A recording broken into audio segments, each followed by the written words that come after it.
नमस्कार, मैं माधुरी नागौरी हूँ। मैं बंसल हॉस्पिटल में हृदय रोग विशेषज्ञ हूँ। मैं आज बात करना चाहूँगी यंग एमआई के बारे में।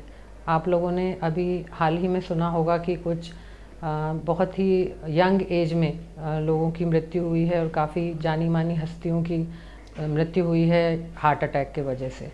तो हम विचार में पड़ जाते हैं सभी कि ऐसा और इतना फ्रीक्वेंटली क्यों हो रहा है, इतना जल्दी जल्दी हमें ये बेकार और बुरी खबर सुनने को मिलती है कि अचानक एकदम फिट व्यक्ति, जैसे कि कुछ तो बहुत ही फेमस हस्तियां हैं, जैसे कि सिद्धार्थ शुक्ला बिल्कुल फिट व्यक्तित्व थे, फिर भी वो हार्ट अटैक की वजह से उनकी मृत्यु हो गई और हमारे बीच नहीं रहे। तो ऐसा क्यों होता है?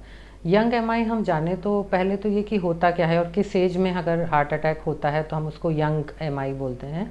अगर व्यक्ति की उम्र 40 या 45 साल से कम है, तो अगर उनमें हृदयघात या हार्ट अटैक होता है तो उसको हम यंग हार्ट अटैक कहते हैं। ये थोड़ा सा अलग है।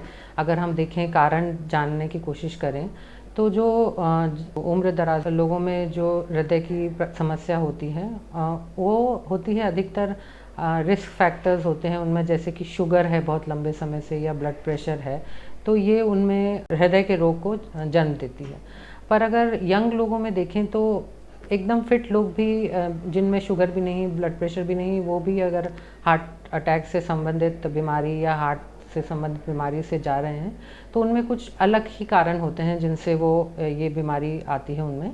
एक तो उनमें ये होता है फैमिलियल, जैसे कि फैमिली हिस्ट्री होती है कि उन यंग लोगों में कोई भी स्ट्रॉन्ग फैमिली हिस्ट्री, मतलब कि उनके family members, first degree relative जैसे माता पिता, चाचा मामा, भाई बहन, उनको कम उम्र में हृदय रोग हुआ है, तो ऐसे लोगों को ज़्यादा आशंका रहती है हृदय की बीमारी होने की।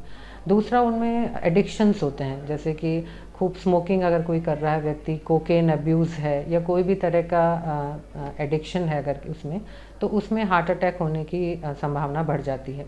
यंग अगर आपने देखा होगा महिलाओं में, जैसे ओरल कॉन्ट्रासेप्टिव्स अगर वो लेती हैं, जो दर को रोकने के लिए अगर वो गोलियां यूज़ करती हैं, तो वो उससे भी हृदय रोग की संभावना बढ़ जाती है। तीसरा है स्ट्रेस। बहुत ही अत्यधिक अगर मानसिक तनाव है व्यक्ति को, कितना भी यंग हो, तो वो भी हृदय रोग का एक कारण बन जाते हैं। कुछ आनुवांशिक बीमारियां होती हैं ब्लड की, जिसमें कि जैसे फैक्टर 5 लेडन म्यूटेशन एक तरह की आनुवांशिक बीमारी है, जिससे खून गाढ़ा हो जाता है और उससे भी हृदय रोग हो सकता है। तो ये जैसे उम्र दराज लोगों की बीमारी होती है हृदयघात, पर ये अब यंग लोगों में भी होता है इन कारणों से। अब ये दूसरा हम जानेंगे कि ये कैसे डिफरेंट है उनमें प्रेजेंटेशन में। जैसे कि एंजाइना का पेन होता है उम्र दराज लोगों में, वो काफ़ी बार हमारे साथ पास ये शिकायत लेकर आते हैं कि चलने में छाती में दर्द होता है, या हम सीढ़ी चढ़ते हैं तो छाती में दर्द होता है। ये ऐसा यंग लोगों में नहीं होता। जो कम उम्र के लोग होते हैं तो अचानक ही हृदयघात से उनमें डायरेक्ट हार्ट अटैक होता है। एंजाइनल पेन लेकर वो कभी नहीं आते। अधिकतर लोगों में डायरेक्ट वो कार्डियक अरेस्ट या हार्ट अटैक से ही आते हैं। तो ये हृदयघात जानलेवा भी हो सकता है अगर वो यंग पेशेंट में हो जाए। तीसरा डिफरेंस ये रहता है कि जब हम उनको ट्रीटमेंट देते हैं तो वो उनका रिस्पांस जो होता है ट्रीटमेंट का, वो बहुत अच्छा होता है।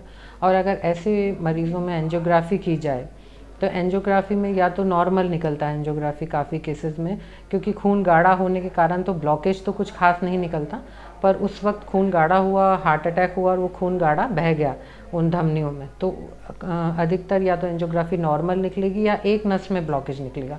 तो बहुत ज़्यादा बीमारी उनमें नहीं होती, तो उनमें आसानी से हम इलाज किया जा सकता है। तो ये एक डिफरेंस होता है यंग हार्ट अटैक के लोगों में।